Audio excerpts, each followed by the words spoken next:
Welcome to episode 2 of the Conquest Champions League Season 2. For those of you who don't know what the Conquest Champions League is, I've taken 8 tournament veterans and pitted them against each other in an elimination style tournament. Who's going to come out on top? Watch to find out. In this game, we have the Ents, led by the tall hobbit PJ, going up against Dale, led by the green dragon Jeremy. This is going to be a thriller of a game. Hello, I'm Jeremy from the Green Dragon podcast, and I'm back for the Champions League 2 with my Garrison of Dale force with some new models. At the time of recording, I'm using the experimental rules for King Brand, for Bard II, and the Knights of Dale, and I'm hoping that I'm going to go up against a lot of infantry hordes because I've got a lot of fight for. I've got some very good shooting, 3+ shooting for my army bonus with elven bows are going to make massive goblins and orcs and anything like that, and I've got a lot of models, 31 models. I'm playing a lot more defensive than last time. Last time I went hyper aggressive Dunland. This time I'm going to sit back, I'm going to relax, I'm going to shoot out everything, and once it's all dead, I'm going to let Brand and Bard do their work. Since this battle report was filmed, the defense in the North book came out, which has given the Army of Dale access to the Bodyguard special rule, but we aren't using those rules in this game. Hey guys, yeah, PJ here again. Today I'm coming up against Dale. I'm not too scared fighting Dale. They've got 2 big heroes, which I'm pretty sure I can take care of early on. They've got some really strong bows, which I am scared of. I've got no problem spending some resources from Quick Beam to really push my army up, get them into battle as fast as possible, and hopefully kill their heroes, and just play the end game. Their courage isn't extremely high, so hopefully I get a good scenario where they're fleeing the field, and yeah, see how we go. Well, this has not gone to plan so far. I was hoping to play against an infantry horde, and I am up against 3 incredibly powerful Ents with defense 8, making all my negligible defense bonuses, fight bonuses totally irrelevant. In the Conquest Champions League, 3 scenarios are determined at random. Then, each player takes turn vetoing a scenario. This ensures it's balanced for everyone and makes for a much more interesting game. We randomly drew 3 scenarios. It was Divide and Conquer, Lords of War, and Assassination. Jeremy's vetoing first, so which one are you going to get rid of? Oh, the Lords of Battle or whatever, the one where Tribute just has to go and kill a couple of guys, I'm out. That one, no. Absolutely. And PJ, which one are you going to get rid of? I'm going to get rid of Divide and Conquer. I don't like Maelstrom with only having 3 models, so it looks like we'll be going for Assassination. In the scenario Assassination, you pick one of your heroes to be the assassin and one of the enemy heroes to be the target. You want to kill your target with your assassin. Okay, today my assassin is going to be Beachbone. I think there's really no other option there. I don't want to pick Quick Beam. He hasn't got Strike, and there's a good chance he's going to die in this battle. And I only have one choice for who my target is, and my target will be Bard II. Assassination choices are a tough one. Firstly, my assassin is a no-brainer, so I'm going to go Bard II because he's my only other hero, only eligible assassin. So he's my assassin. But I'm just going to keep it simple. I'm going to go for Quick Beam and just try and take out that one end. Before we get started, I want to give you an update on the Kingdom of Saxonia Kickstarter. This is a Kickstarter that I've been working on for a long time now. It's STL files of some awesome Saxon-inspired fantasy terrain. As you can see here, this terrain is built to be playing war games on. If you want to get a free sample of this project, this house is currently available for free to download from the Conquest Creation web store, so just check the link in the description down below. If you're interested in this project and you want to support Conquest Creations and you want to see Conquest Champions League Season 3, then head over to the pre-launch Kickstarter page, also link in the description down below. This is the biggest project for Conquest Creations so far, and your support means everything. It means the channel can grow and we can make more and more battle reports and awesome terrain. Alright, now let's get into the battle. Go Ents! And today's battlefield is on the outskirts of Fangorn Forest. We've got a nice creek running down the board, as well as plenty of trees. And Jeremy won the roll-off the deployment, so he deployed the king and his warband first. This is going to give him more control to decide where his assassin and PJ's target are going to go. PJ responded with Beachbone going dead center, and then Jeremy split his army up, which was an interesting choice. Probably not what I would have chosen to do, but he goes down there. And then next was the rest of PJ's army. He put Quick Beam and then Treebeard next to each other, ready to fight. Thinking is that I'm going to burn some might just to get them over into this warband over here. and just try and wipe it out as quickly as possible. So turn 1, priority went to the Ents. PJ, you calling anything? Yeah, I'm going to call a march with quick beam. Alright, trying to close that gap. So PJ's starting this game with 9 points of might, 3 on each Ent. Now I'm not sure that a heroic march is a good call here. I understand he needs to get into combat as quickly as possible to avoid that Dale shooting, but I just can't help but thinking that 1 might point would be more helpful later. To the quick move phase. So Jeremy, that's going to go straight to you. So Jeremy knows that this 1 warband alone won't be able to take on all 3 Ents, so what he's doing here is just spreading out. This is going to clog up space and hopefully reduce the amount of damage that PJ can do in 1 turn if he really gets into the meat of this warband. Jeremy's got to have his shooting in mind. He wants to do as many wounds with it as possible. You know, I think it's stay there and take a shot. Get brave. Alright, 2 Warriors of Dale staying still. The other 2 have moved. Because you know what? As you said, 11 wounds. I've got 8 shots. If I do 8 shots this turn, then I should be right. And Jeremy starts moving his other warband across. Now this was interesting splitting them up. I'm not sure exactly what he was going there, but he's measuring the range on these archers, and those Ents are a long way away, so they should get plenty of turns to shoot. They're just moving up half so they can get in range this turn. And after the move phase, here we are. Dale's responded by spreading out with 1 warband, and the other warband's coming over to support, and they've got a few shots. PJ, did the Ents have any shooting this turn? Unfortunately, everything is just outside my pebble range. Alright. So over to Jeremy. So Okay. let's see it, Jeremy. And needs a 6x4 to wound here. Oh, it was nearly a 6. And these ones. 1 potential. 6. Oh, I'm scared here. Oh no. Oh, Oh. just. Alright. Alright, that's terrifying. Dale archery is lethal, so it's good that the Ents came through unscathed. Priority to Jeremy. Yep. He's taking the courage test and he's charged 1 warrior into quick beam. So I'm going to wrap around there. And then going to start reforming the line, I think. So let's go. Pushing into the river. Yeah. Yeah, well, if you've got dirty clothes, you might as well give them a bit of a wash beforehand. Now, I'm not sure what Jeremy's plan is here going into the river, but it is a great opportunity to look at how nice these models are. You can find Jeremy's Instagram down in the description. And with King Bran's warband, he's just coming out from behind that fence to move closer to Bard 2's warband. Alright, so end of Jeremy's move, things are just pushed back. Goes into the Ents. The Beachbound pushing forwards. Yeah, we'll go beach band first. Now you can step over that fence because it's less than half your height with tree beard. You've got to finish on it. If you can plant your base on the other side. Yeah, just to just the edge here. Alright, There we go. Ents have pushed forwards. So that'll go into the shooting of Dale. 4s in the way. 6s by 4s. Nothing. Hit, I think. And this turn of Dale's shooting did absolutely nothing. And there's no one within 8 inches of tree beard, so the hobbits can't throw their stones, which takes us to our first fight. Let's see it. We've got an Ent versus 1 warrior of And he's Dale. got a shield. Well, He's I shielded. got the 6. So did Ents I. on the 6, and can you rip him to pieces? Should we look up the fight values? I'm confident. Okay. I'm just gonna may as well just rend on that bad boy. Sure. So I'm needing 3s. And Quick Wow. Beam takes down a Unexpected. warrior. And priority for next turn goes to PJ, so Beachbone is actually in charge range of some of these Dale archers. That's great because he's going to be able to start killing some of Jeremy's models. But Jeremy's spread out, so that's the only charge PJ is going to be able to get this turn. Well, these guys here, I'm not really too worried about them. They can't shoot at me, and if he tries to come at me from behind, I should be able to take him out. I want to keep my Ents all in nice and tight together. I know when I've played them before and they've spread out, they don't do too well. Keeping them in a nice tight bunch is where they're most effective. Alright, That's me. goes to the movement of Dale.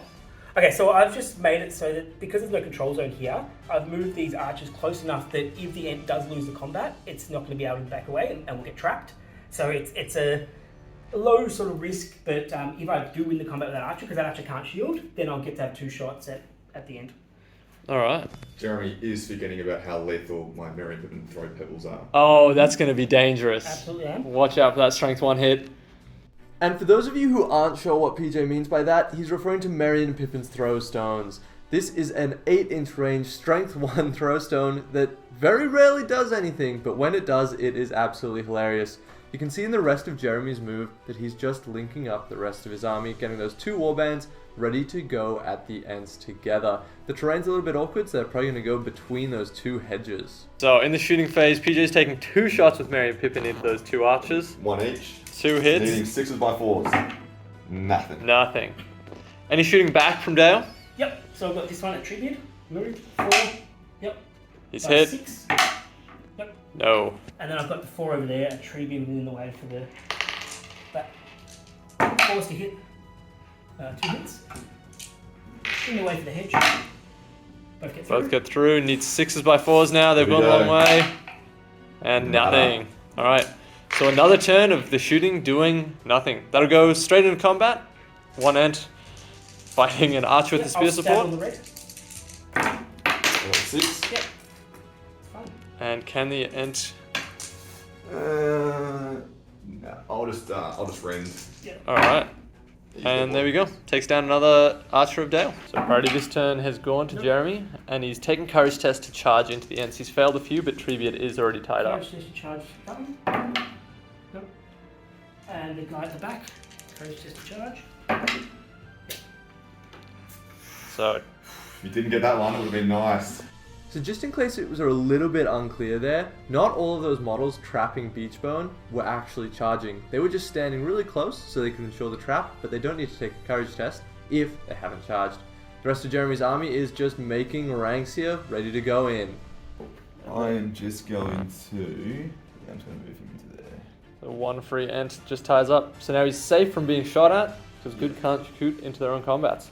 So that'll take us straight to the shooting phase for the Ents then, because Mary and Pippin can throw their stones. They're going to throw the little pebbles. It's going to go into the 2 archers that are stuck in time. 1 goes off. And Goes needing... to the one closest to you, Jeremy. Yep. No. Not quite. So that goes to combat. And the combat phase started off with Beachbone killing a Knight of Dale. Now Jeremy's giving these troops away cheaply to these Ents because Treviot also killed his opponent and Quickbean also killed his opponent, giving PJ a big lead in the kill tally here. And PJ takes priority for next turn, so he's starting by moving that Treviot. He's charging that Warrior of Dale behind him, but he's also setting up that position between the hedges. Now with the rest of his movement, PJ put both of the other Ents into that warrior. Now if the one warrior behind fails his courage test, this could be an absolutely hectic, heroic combat from the Ents that could smash into the lines of Dale. But Jeremy is not too concerned because he's going to start pushing his troops forward into that gap so that hopefully he can hit the Ents. He just was out of charge range this turn. And this is our board after the movement. So that just goes to the shooting, which is Mary and Pippin. Yep. Who are they going to go for? I'll go for the 2 bowmen next to the... Alright. Both 2 go hits. off. If Treviot's hiding those, that's going to be in the way. You won't have it in the way there. I reckon you can see over that fence. So needing 6s on each of them. And Ooh, nothing. close. Another turn of shooting doing nothing. But that goes straight to combat. Yep. Now, will there be any heroics from the Ents? There'll be nothing from me. Now PJ didn't call it because Beachbone in the back was peeled off by a Dale Archer, so instead he decided he'd save the might. I'm still not sure that was the right idea. I think moving into combat and fighting more and getting more kills is going to be worth it. But he did absolutely crush this Warrior of Dale and the other one. So now he's got a very, very decent amount of kills, and Jeremy's got to start to be getting worried about that. Priority for the next turn went to Dale, and the Ents didn't call anything, so Jeremy's got a lot of courage tests to try to get into these Ents. Now keep in mind, as we said at the start of this video, this was filmed before the Defense of the North was released. In that book, this army got bodyguard on all of their troops, which is absolutely insane. They're already super powerful. Did they need any more? I guess we'll find out. Now Jeremy's piling into Treviot, and I think I can see something that might be dangerous. It looks like that Knight of Dale has wrapped around pretty far. I just hope Treviot's not getting trapped in there. Now Jeremy has sent King Brand into Treviot, and he's taking a risk in sending Bard in as well. Now if Jeremy loses a fight in here, Bard could die, and that could cost him the game. This is what we're looking like after movement. Looks like we've got Treviot fighting about half of the army of Dale. And then Beachbone just fighting 1, and Quickbeam looks like he's just fighting 1 as well. So, that'll go into shooting from Mary and Pippin. Can they get any wounds this turn? So Come I'll on, Mary. just go toward, both of them is going to go towards this bowman back there. Both go off. Getting a 6. Hey, first What's kill it- from what's it Mary defense? and 4. Pippin. Oh, that'll be enough then. So that'll take him down. Oh, that's exciting. That is exciting. They've done something. That's my one for the game. And that goes into combat, so I'm expecting some heroics are going to get declared here. Yeah. So I will call a strike with Treebeard. I'll what's his fight to start with? 7 or 8? He starts at 8. Oh my goodness. I'm gonna go double strike. Then I will call I'll call a combat with Quick Beam then. So quick beam's down to 1 might left, That is it. and let's see that fight. Yep, 6. Quick beam's got it.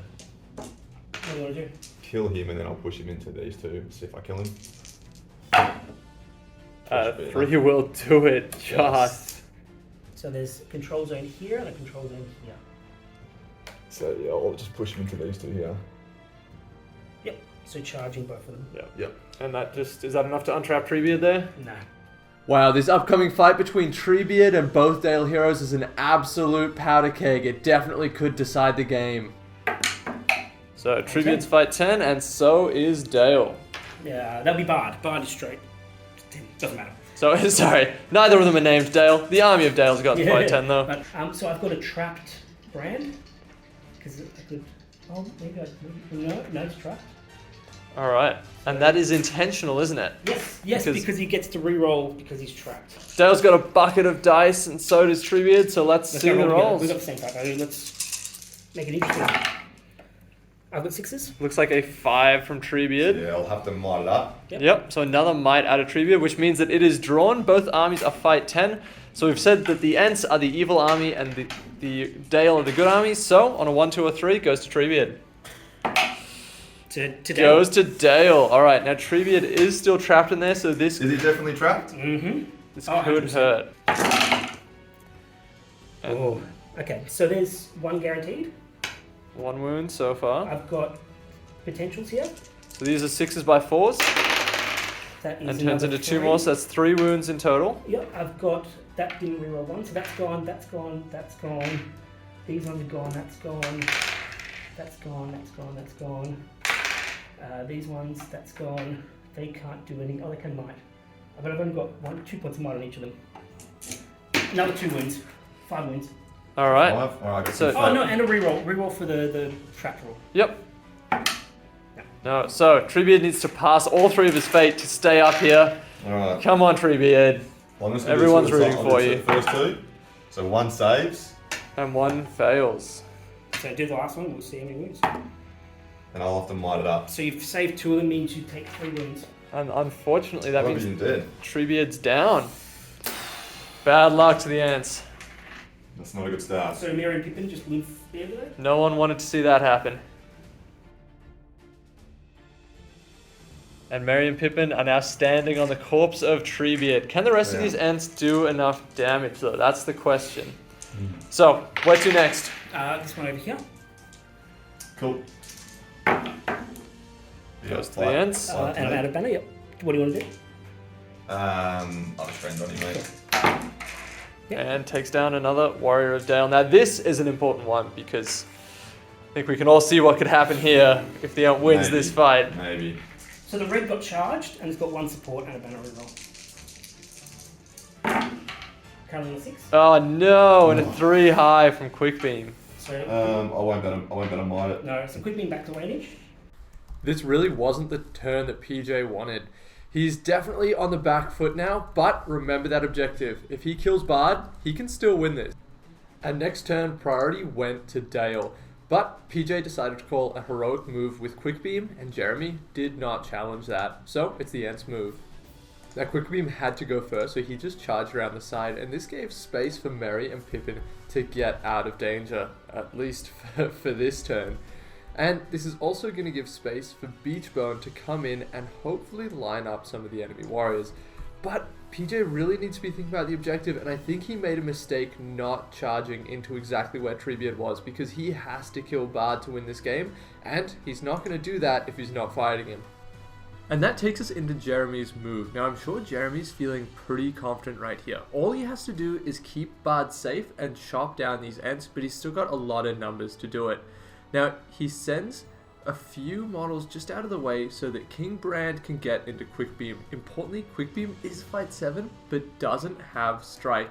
So Jeremy just needs to keep Bard 2 alive and not send him into combat. If he does, it's just an unnecessary risk and could get him eliminated. So let's see what he does here.